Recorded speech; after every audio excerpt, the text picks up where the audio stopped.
Salut à tous, aujourd'hui un nouveau jour, une nouvelle vidéo, un nouveau sujet. Aujourd'hui je vais vous parler de SpaceX, donc j'espère que vous en avez tous déjà entendu parler dans les médias, dans le journal, etc. etc. Donc moi je vous dis juste à tout de suite après l'intro.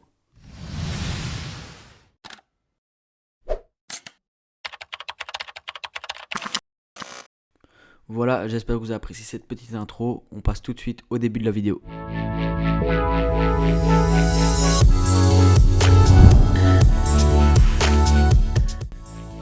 Commençons par le début. Elon Musk a fondé son entreprise SpaceX en 2002. Il venait de vendre son entreprise PayPal, donc pour un bon gros paquet d'argent. Il s'embêtait un peu, il avait beaucoup d'argent, donc il s'est dit on va construire des fusées et on va les envoyer dans l'espace pour conquérir Mars. SpaceX a bien évolué et notamment au niveau des employés. En 2005, ils avaient environ 160 employés. Maintenant, en 2020, ils en ont plus de 7000. Et SpaceX n'a pas que évolué au niveau des employés. Ils ont aussi fait des prouesses techniques dans le domaine de la technologie et plein d'autres domaines aussi. Et vous allez voir que pour envoyer des fusées dans l'espace en étant une entreprise privée, c'est loin d'être facile.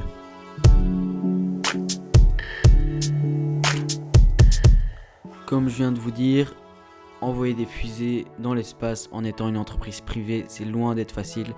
Et au-delà de ça, c'est loin d'être bon marché. Pour construire une fusée, il faut l'emplacement, les gens pour la construire, les connaissances, le matériel, mais aussi et surtout l'argent. Chaque lancement d'une fusée coûte environ 60 millions d'euros. Et vous allez voir que ça ne fonctionne pas toujours, donc souvent c'est beaucoup d'argent gâché.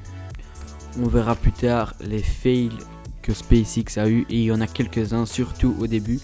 Et c'est pour ça qu'en 2008, ils étaient vraiment au bord de la faillite. Et c'est à ce moment-là qu'ils ont signé un énorme contrat avec la NASA. Et c'est ce contrat qui a sauvé SpaceX. Pour ce contrat, ils ont reçu plus ou moins 1,6 million de dollars. Au début de sa carrière, Elon Musk s'est donné 20 ans pour diviser les coûts et les risques par 10. C'était incroyable.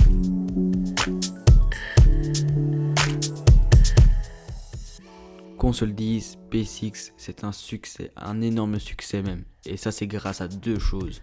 La première, c'est tout simplement leur façon de produire et leur façon de construire leur fusée. Pour produire une fusée, SpaceX produit de A à Z sa fusée. Ce qui veut dire qu'elle produit tous les petits et les grands éléments de la fusée. Que ce soit le boulon ou le réacteur, tout est produit par SpaceX. Et grâce à ça, SpaceX réduit les coûts considérablement. La communication. La communication est la deuxième clé de leur succès. SpaceX communique beaucoup, et surtout à travers les réseaux sociaux, comme Facebook, Twitter et YouTube. SpaceX comptabilise plus de 200 millions de vues sur YouTube. Et leur page Twitter a plus de 10 millions de followers.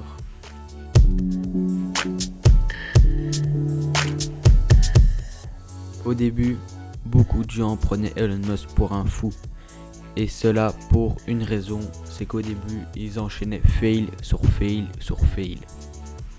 Leur premier lancement a aussi été leur premier fail. Tout ça se déroule le 24 mars 2006. Lors de leur premier lancement, la Falcon 1 se crache après 1 minute.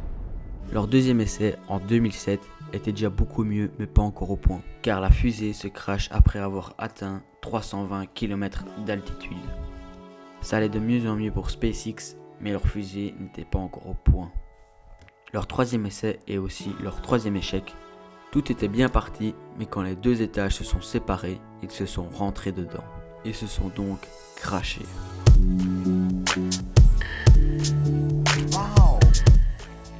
Et oui, SpaceX n'a pas eu que des échecs, mais aussi des exploits. Et vous allez voir que tout ce qu'ils ont accompli est juste incroyable. Leur premier exploit, c'est tout simplement d'exister.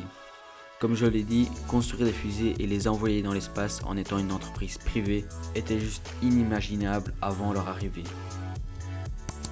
Je me vite fait la vidéo en pause parce que tout simplement, si vous ne le saviez pas, SpaceX est une entreprise privée, tandis que les autres sont financés par les États. Donc dans tous les pays où on envoie des fusées dans l'espace, l'argent vient de l'État. Ici, l'argent vient de leur poche ou des investisseurs.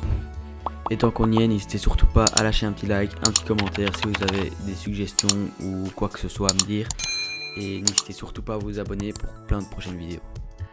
En avril 2015, SpaceX a révolutionné le monde grâce à son invention qui était tout simplement la fusée réutilisable. Car si vous ne le saviez pas, avant SpaceX, les fusées étaient utilisées qu'une fois.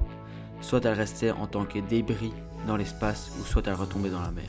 Et grâce à ça, on pollue moins l'espace, moins la Terre et en plus, on gagne de l'argent. SpaceX a fait quelque chose d'assez inédit et qui était tout simplement d'envoyer une Tesla Roadster dans l'espace. Et je suis sûr que vous vous demandez mais pourquoi est-ce qu'ils ont envoyé une putain de Tesla dans l'espace? Et c'est tout simplement pour gagner du poids. Car oui, pour envoyer une fusée dans l'espace, il faut qu'elle pèse. Et ils ont tout simplement mis une Tesla pour avoir du poids. Mais derrière tout ça, il y a aussi une autre raison qui était tout simplement du marketing. Car oui, quand ils ont envoyé cette Tesla dans l'espace, ça a été diffusé partout dans le monde entier. Et tout le monde en parlait beaucoup sur les réseaux sociaux, dans les médias, etc. etc. Et grâce à ça, ça a fait une belle pub pour Tesla. Car oui, je pense que tout le monde le sait, Tesla est aussi l'entreprise de Elon Musk. On en parlera sûrement sur la chaîne prochainement.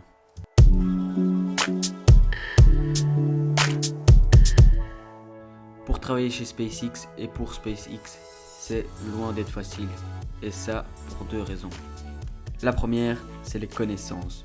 Car oui, pour construire des fusées, pour envoyer des fusées dans l'espace, il faut faire des études et des études qui sont loin d'être faciles. La deuxième raison, c'est tout simplement que Elon Musk est un dingue du travail. Il ne s'arrête jamais et il attend la même chose de ses employés. Si vous voulez aller travailler chez SpaceX, je vous souhaite bonne chance.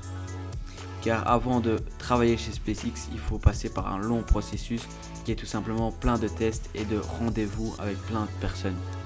Et à la fin, quand vous avez passé tous ces tests et ces rendez-vous, vous avez un seul rendez-vous à la fin qui est tout simplement avec Elon Musk. Car oui, Elon Musk rencontre toutes les personnes qu'il engage. Et voilà, c'est la fin de la vidéo. Donc j'espère que vous avez apprécié la vidéo, que vous avez apprécié le sujet, que j'en ai dit assez. Donc oui, évidemment, il y a encore plein de choses à dire sur SpaceX, mais malheureusement, je ne connais pas tout et je ne saurais pas tout dire non plus en une vidéo. Donc j'espère que vous en avez appris sur SpaceX. Et si vous avez aimé cette vidéo, n'hésitez surtout pas à liker la vidéo ou à commenter pour réagir dans les commentaires et à me donner plein d'autres idées. Et il y a plein d'autres vidéos super intéressantes qui arrivent, donc n'hésitez surtout pas à vous abonner. Moi je vous dis à la prochaine, ciao.